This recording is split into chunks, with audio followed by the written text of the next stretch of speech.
Здравствуйте, дорогие друзья! Меня зовут Павел Иванов. Я писатель, специалист по работе с горем и скорбью, исследователь жизни после смерти и потустороннего мира, автор книжного цикла «Жизнь после жизни есть, я знаю» и этого подкаста, посвященного изучению духовного потустороннего мира и исцелению от горя и скорби по нашим ушедшим на тот свет любимым, родным и близким.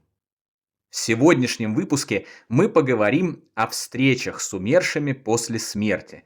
Узнаем, действительно ли такие встречи происходят, и разберемся в том, что гарантирует такую встречу каждому живущему, у кого есть те, кого он любит, и кто любит его.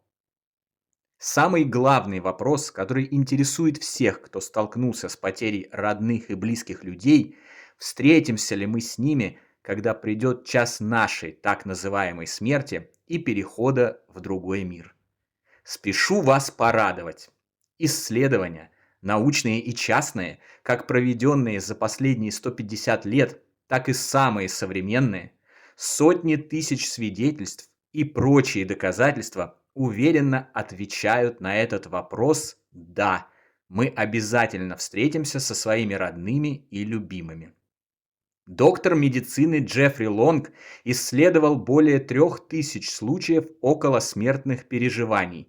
Смотри книгу «Доказательства жизни после смерти».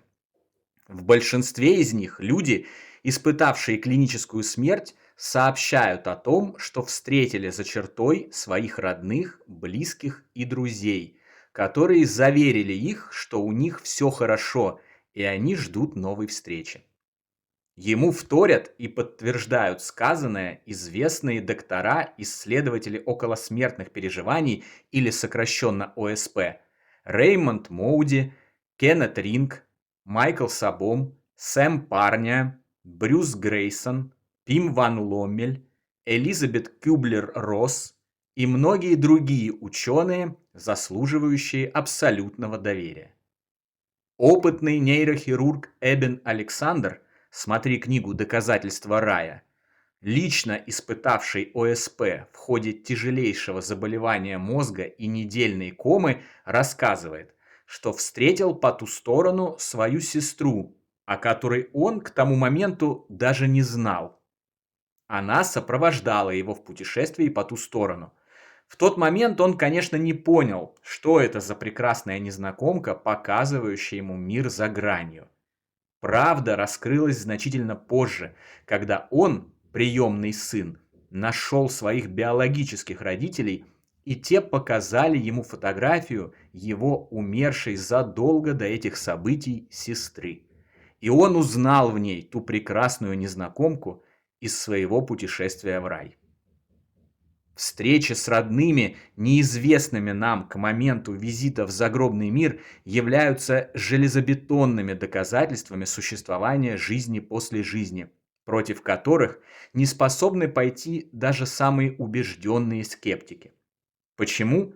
Да потому что опровергнуть такие доказательства невозможно, как невозможно узнать что-то, чего ты не знал раньше, только если это знание не раскрыто каким-то сверхъестественным образом.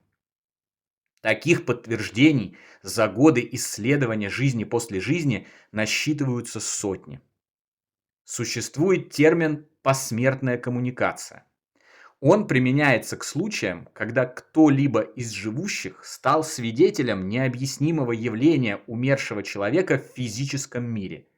Это могут быть прямые явления в виде так называемых призраков, материализации, распознание голоса ушедшего человека одним или несколькими свидетелями, ощущение потустороннего присутствия рядом, прикосновений, запахи, звуки шагов в пустой комнате и так далее. Это могут быть символические коммуникации, когда, например, невесть откуда вдруг появляются бабочки и навязчиво сопровождают того, у кого умер близкий человек. Или навязчиво же звучащая музыка, как будто передающая то или иное послание. Билл и Джуди Гугенхайм собрали тысячи случаев посмертных коммуникаций людей с их ушедшими любимыми и поделились ими в своей замечательной книге послание с того света. Почти все из таких коммуникаций убеждают тех, с кем они произошли, что у наших отшедших родных все хорошо. Они любят нас, берегут и непременно встретят нас после нашего перехода. Доктор Реймонд Моуди научился вызывать посмертные коммуникации через созерцание зеркал, переняв методику у наших древних предков, использовавших оракулы и так называемые психомантиумы для связи с мертвыми. Он организовал психомантиум, комнату для вызовов умерших родных, в своем загородном доме и провел несколько сотен сеансов с посторонними людьми, получив уверенные доказательства существования жизни после жизни, описав их в своей очередной книге «Воссоединение. Все о встречах после смерти». Большинство таких посмертных коммуникаций содержали заверения ушедших родных тех, кто проходил сеансы, что они очень любят их и ждут, но не ранее назначенного часа. А пока те должны жить, учиться, наслаждаться жизнью и делать как можно больше добрых дел. Обобщение спиритической коммуникации, общение с ушедшими через проверенных медиумов, доказавших свои способности. За много десятилетий, проведенное известным ученым Робертом Круколом, смотри книгу «Высшее приключение», подтверждает существование высших духовных сфер, в которые попадают наши усопшие любимые. В этих духовных сферах, в мире после жизни, как выясняется в нашем истинном общем доме, они отдыхают от земной жизни, занимаются интересной деятельностью, получают новые знания и, конечно, с нетерпением ждут воссоединения с пока еще остающимися на земле родными. Новый метод психотерапии, называющийся десенсибилизация и переработка быстрым движением глаз, или сокращенно ДПДГ, разработанный доктором Франсин Шапиро, недавно начал широко применяться психологами и психотерапевтами. Последние исследования оценивают ДПДГ как эффективный метод лечения тревожных расстройств, депрессий и прочих травм психики. Но помимо этого, в ряде случаев он еще позволяет вызвать встречу с усопшими близкими. В книге Джея Стива Миллера «За гранью земной жизни» описано несколько случаев, когда люди, использовавшие этот метод для коррекции духовных проблем, в ходе терапии встречались с ушедшими родными, и те объяснили им, что находятся в прекрасном месте, у них все хорошо, и когда-нибудь их ждет новая встреча. Я сам лично получил уверенные доказательства того, что мой самый родной и близкий человек, покинувший земной мир, уже знакомый постоянным зрителям наших каналов Даня, ждет меня по ту сторону, когда 2 месяца спустя после его ухода я стал видеть повсюду образы сердца. Это выглядит так, словно он продолжает отправлять мне сообщения в соцсетях и мессенджерах, наполненные смайликами и эмоджи с сердечками, как он и любил это делать во время своей физической жизни по отношению ко всем членам нашей большой семьи. Только сейчас для этого используется какой-то особый, потусторонний мессенджер. Я получаю эти сообщения каждый день в огромных количествах, везде, куда бы я ни отправился. В небесах, на земле, в тенях, рисунках, лужах и, не смейтесь, даже в птичьих экскрементах, получая уверенный сигнал о том, что меня продолжают любить, и я буду встречен с распростертыми объятиями, как только придет мой час. Каким-то образом мой родной человек смог изменить мое сознание. В качестве подтверждения выживания личности после смерти физического тела мне в сознание была загружена способность выхватывать формы сердца из всего, что меня окружает. Раньше у меня не было такой замечательной возможности. За полгода, прошедшие с момента ухода моего самого дорогого человека, чему я только не стал свидетелем в те времена. Мне неоднократно являлись бабочки на 25-м этаже внутри дома, прямо рядом с входной дверью в мою квартиру.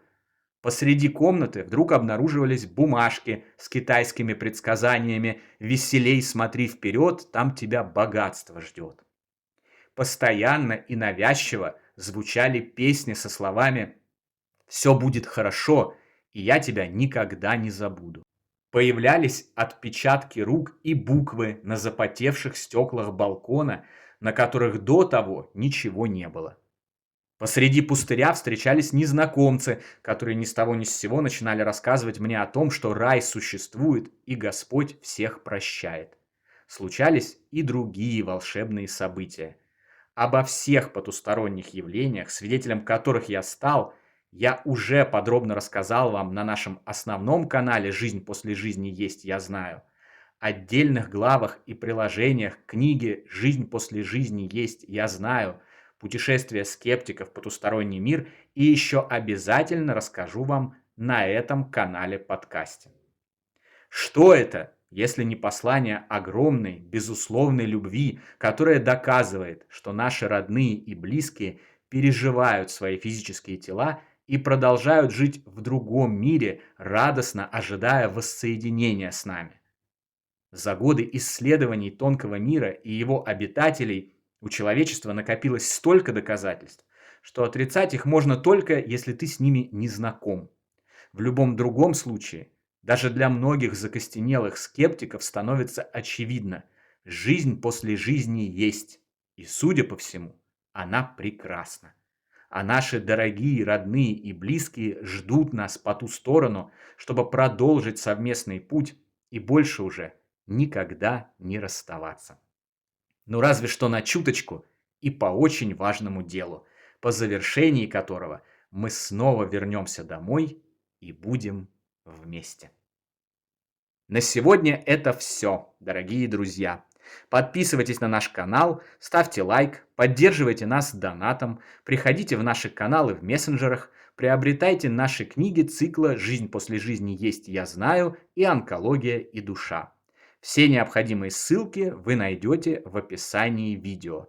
Всего вам самого лучшего, волшебного и замечательного. До новой встречи. Всегда ваш Павел Иванов.